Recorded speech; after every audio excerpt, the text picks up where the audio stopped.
Samantala, gumulong na ang mga kampanya ng mga magkakalabang kandidato sa pagka-mayor sa Taguig at Makati. Git-gita naman ang laban ng mga senatorial candidate batay sa pinakahuling survey ng Pulse Asia. Saksi si Sandra Aguinaldo.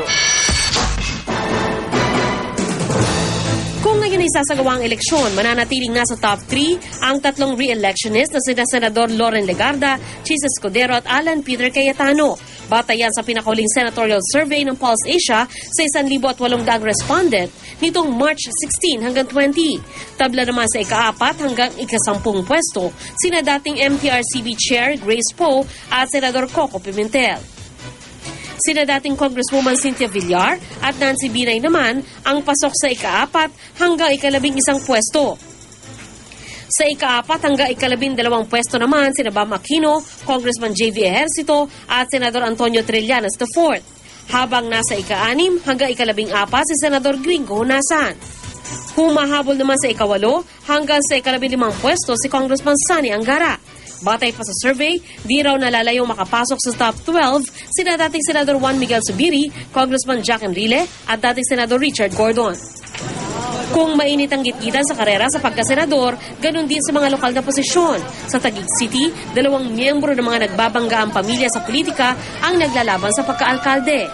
Sina re-electionist Mayor Lani Cayetano at Rica Tinga, anak ni retired Supreme Court Justice Dante Tinga, na noong 2010 ay nakalaban ni Cayetano sa parehong posisyon. Si Cayetano, tumatakbo sa ilalim ng Nationalista Party na kinabibilangan din ng kanyang mister na si Senador Alan Peter Cayetano. Si Tinga naman, tumatakbo sa ilalim ng lokal na partidong Kilusang Diwa ng Taguig. Bagamat ang pamilya niya, kaalyado ni Pangulong Aquino noong 2010 elections.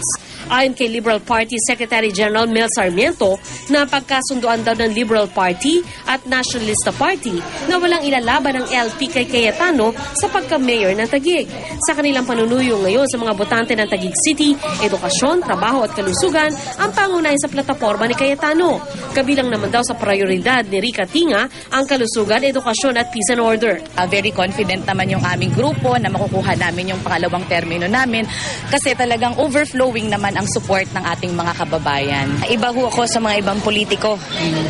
Dahil ang uunahin ko talaga yung serbisyong mararamdaman ng taong bayan at hindi yung personal na ambisyon o yung pagtagal dito sa politika. Sa Makati City naman, isang magarbong proclamation rally ay isinagawa ni incumbent Mayor Junjun Binay. Naroon ang kanyang ama si Vice President Jejomar Binay at mga kaalyado.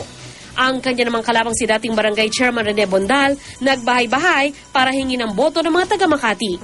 Cannot hire those high-paying talents to draw people. But when you look at our meetings, people come to us. They want to hear what the opposition has to say. May kalaban ba? Well, kami naman, we're always running scared. Hindi naman kami nagpapabaya. Kaya naman naming tumindig dito dahil alam namin that we will be judged by performance. Sandra Aguinaldo ang inyong saksi.